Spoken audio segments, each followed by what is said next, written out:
Habang nagkakagulo sa rally ang ilang mga kababayan at mga kritiko ni PBBM, Pangulong Bongbong Marcos gumawa ng kasaysayan at ipinaabot ito ng World Bank.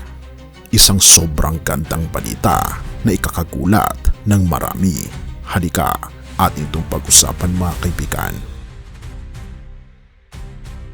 Great milestone for the country. It shows the country's hard-won economic reforms and result of those. Habang nakakagulo sa rally ang ilang mga kababayan natin at ilang mga kritiko, Pangulong Bongbong Marcos gumawa ng kasaysayang World Bank. May sobrang gandang balita na ikakagulat ng marami. Habang abala ang ilang mga grupo, kritiko at mga rallyista sa paggigiit ng kanilang mga pampulitikang sentimento sa lansangan, isang makasaysayan at dambuhalang balita mula sa international na komunidad ang yumanig at gumulat sa marami. Opisyal ng inanunsyo ng World Bank ang pagtaas antas ng Pilipinas patungo sa upper middle income status. Oo, ang Pilipinas na ngayon ay upper middle income status na. Ito ay isang pambihirang tagumpay sa ilalim ng administrasyon ni Pangulong Ferdinand Marcos Jr. na ngayon lamang muling nangyari sa kasaysayan ng bansa matapos ang halos 4 na dekada. Ito ang mga detalye ng nakakagulat at napakagandang balitang ito na kinikilala ngayon sa buong mundo. Isa ng upper middle income country ang Pilipinas ayon yan sa World Bank. Pag-ahon ng Pilipinas patungo sa upper middle income status. President Marcos hails the Philippines' new upper middle income status as a vote of confidence in the country's future. Isa ng upper middle income country ang Pilipinas ayon po yan sa World Bank. Ang kasaysayan ngayon lang nangyari mula pa noong 1987. Mula noong 1987 o sa loob ng halos 40 years ang Pilipinas ay nananatiling nakakahon bilang isang lower middle income country sa kabila ng mga dumaang krisis, kalamidad at pabago-bagong administrasyon. Ngayon lamang sa ilalim ng pamumuno ni PBBM, opisyal na naging epektibo ang mga reformang pang-ekonomiya upang tuluyang makatawid ang bansa sa mas mataas na estado ng paglago. The country had been a lower middle income economy since 1987, but some groups say the milestone has yet to be felt by ordinary Filipinos. Masaya itong inanunsyo ni Pangulong Bongbong Marcos batay sa pagsusuri ng World Bank. Upgraded na umano ang Pilipinas mula sa pagiging lower middle income country dahil ang gross national income per capita o average umanong kita ng bawat Pilipino kada taon ay 295,850 pesos. Lagpas na sa hangganan para matawag na upper middle income country. Pangalawa, ang sobrang gandang balita mula sa World Bank. Ayon sa ulat ng World Bank, ang reclassification o pag-angat ng Pilipinas ay bunsod ng malawak at tuloy-tuloy na paglago ng ekonomiya. Naitala ng bansa ang average annual gross domestic product na lumaki ng 5.8% sa nakalipas na 5 taon. Patunay na ito na hindi lang isang sektor ang umunlad kundi sabay-sabay ang iba't ibang industriya. Batay sa datos ng Department of Economy, Planning and Development o DepDev, ang gross national income per capita ng Pilipinas ay pumalo na sa $4,850 noong 2025 na lumagpas sa itinakdang threshold ng World Bank na $4,636,000 para maging upper middle income country. Kasabay ng Pilipinas na umangat ang mga bansang Jordan, Micronesia, Sri Lanka at Vietnam.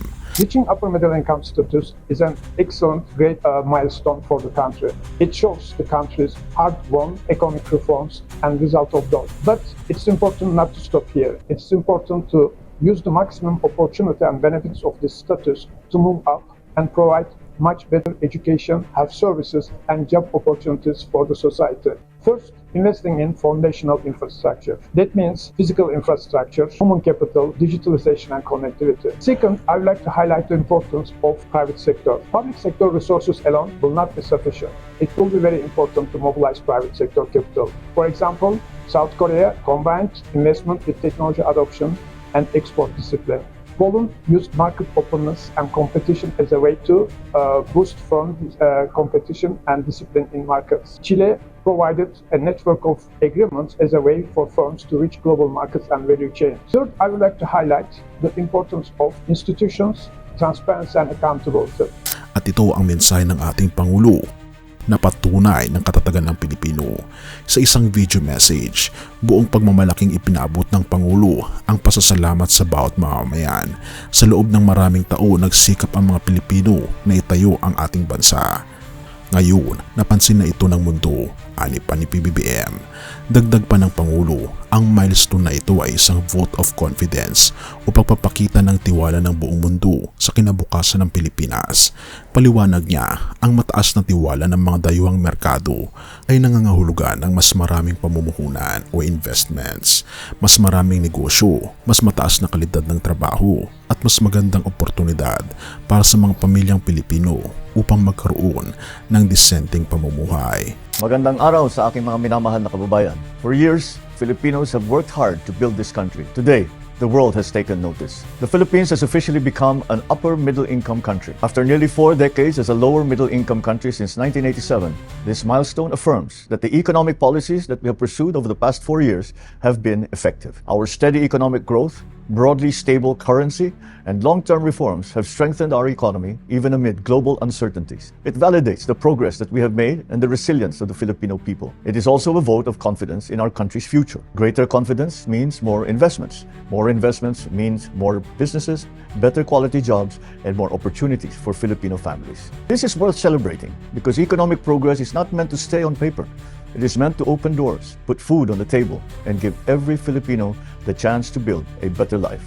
That is the work that we will continue to do until every family feels the benefit of our country's progress. Maraming salamat po. Ibinahagi naman ni DepEd Secretary Arsenio Balisacan na malaki ang naging ambag ng mga overseas Filipino workers o OFW sa pamamagitan ng kanilang mga remittance upang maabot ang makasaysayang tagumpay na ito. Gayunpaman, binigyang diin niya na ang pangmatagalang layunin ng gobyerno ay magdomestika ng mga dekalidad na trabaho sa loob ng bansa upang ang pag-a-abroad ay maging isang pilian na lamang at hindi na isang pangangailangan. Purihin ang ating Panginoon Diyos. Ang pag-angat ng Pilipinas sa upper middle income status ay isang hindi mapagkakailang malaking tagumpay sa aspeto ng macroeconomics at foreign investments. Ipinapakita nito na sa kabila ng pampulitikang ingay, mga rally at di umano'y destabilisasyon sa bansa, ang pundasyon ng ekonomiya ay nananatiling matatag at sumusulong sa ilalim ng kasalukuyang mga pulisiya. Ngunit tulad ng inamin mismo ni Secretary Balisacan, ang hamon ngayon sa administrasyon ay kung paano isasalin ang magandang balitang ito mula sa dokumento ng World Bank patungo sa pagkainan ng mga ordinaryong Pilipino. Hanggat mayroong pang mga naghihirap at may malaking agwat sa pagitan ng mayayaman at mahihirap, ang gobyerno ay kailangang magsumikap pa upang ang biyaya ng kasaysayang ito ay maramdaman ng bawat dulo ng lipunan. Purihin ang ating Panginoon Diyos. Kawikaan 14 verse 23, sa lahat ng gawa ay may pakinabang, ngunit ang labis na pagsasalita ng bibig ay umaakay lamang sa kakulangan. Ipinapaalala sa atin kaibigan ng banal na kasulatan na ang tunay na pag-unlad at pagbago ay hindi nakukuha sa puro salita, reklamo o pag-iingay. Ang pagsisikap, pagtatrabaho ng tapat at pagkakaisa sa kabila ng mga pagsubok ang nagdadala ng tunay na pakinabang sa isang bansa at sa isang pamilya. Habang ang mundo ay puno ng ingay at hidwaan, ang tahimik na paggawa at katatagan ng puso ang pinagpapala ng ating Panginoon Diyos. Have mercy, O God, at purihin ang ating Panginoon Diyos. Mga kaibigan, nakakagulat at nakakatuwa na itinaas ng World Bank ang status ng ating bansa mula sa pagiging mababa patungo sa mataas. Ito ay karangalan sa lupa, ngunit naisip mo na ba kung ano ang iyong status o katayuan sa harap ng ating Panginoon Diyos? Ang ekonomiya ng mundo ay pwedeng umangat ngayon, pero pwede ring bumagsak bukas. Ang kayamanan sa lupa ay pwedeng mawala sa isang iglap, ngunit may isang pag-angat na permanenteng magpapabago sa iyong kapalaran. Ito ay ang paglipat mula sa kaharian ng kadiliman at kasalanan patungo sa kaharian ng ating Panginoon Diyos. Sinasabi sa Biblia na ang lahat ay nagkasala at ang kabayaran ng kasalanan ay kamatayan. Walang rally, walang pera at walang gobyerno ang makakapag-angat ng iyong kaluluwa mula sa kapahamakan. Ang ating Panginoon Jesucristo lamang ang namatay at nabuhay na maguli upang bayaran ang iyong mga kasalanan at itaas ang iyong katayuan bilang isang anak ng Diyos na may tiyak na buhay na walang hanggan. Kung nais mong maranasan ang tunay na kasiguruhan na hindi kayang ibigay ng World Bank o ng mundong ito, tanggapin mo ang ating Panginoon Hesus, kaibigan, bilang iyong personal na tagapagligtas. Tayo manalangin. Ama naming Diyos na mga pangyarihan sa lahat, nagpapasalamat po kami sa magandang balita ng pag-unlad ng aming bansa. Salamat sa pagpapala at katatagan na ibinibigay mo sa bawat Pilipino upang makasabay kami sa buong mundo. Patawarin po kami sa aming mga kasalanan at sa aming mga pag-aalinlangan. O aming Panginoon Diyos, Ikaw ang pinakamahalagang kayamanan sa aming buhay. Ngayong araw na ito, tinatanggap po namin kayo sa aming puso, sa aming buong puso bilang aming Panginoon at personal na tagapagligtas. Itaas niyo po ang aming espiritual na buhay at isulat niyo po ang aming pangalan sa aklat ng buhay. Bigyan niyo po kami ng kapayapaan at pag-asa na hindi nakasalalay sa yaman ng mundong ito. Ipinapanalangin din po namin ang aming Pangulo si PBBM at ang buong pamahalaan. Bigyan niyo po sila ng higit na karunungan upang ang tagumpay na ito sa ekonomiya ay magbuga ng pagkain, trabaho at kaginhawaan para sa mga mahirap naming kababayan. Ingatan niyo po ang aming bansa laban sa pagkakabahabahagi at pinupuri po namin kayo at pinapasalamatan o aming Panginoon Diyos sa inyo pong dakilang pag-ibig sa amin at patnubayan niyo po kami at patawarin po kami sa lahat ng aming mga pagkukulang at pagkakasala. At salamat po sa pagdinig ng aming mga panalangin sapagkat ito po ang aming samot hiling alang-alang sa matamis na pangalan ng aming Panginoon Hesus na siya rin po aming tagapagligtas. Amen. Bago natin ipagpatuloy, kaibigan, siya nga pala ang Great Controversy na isa sa mga pinaka-kontrobersyal na libro dahil tumutukoy ito sa mga propesiya sa libro ng Daniel at Revelation na nagaganap na sa panahon natin ngayon bago ang pagdating ng ating Panginoong Diyos ay pinamimigay na namin ng libre sa pamamagitan ng PDF. At ito ay nasa limited lamang na panahon, kaya i-click mo sa description sa baba upang ma-avail mo, kaibigan, ang napaka-importanteng libro ito na magbubukas sa iyo sa mas maliwanag mong hinaharap. Purihin ang ating Panginoong Diyos at tayo magpatuloy.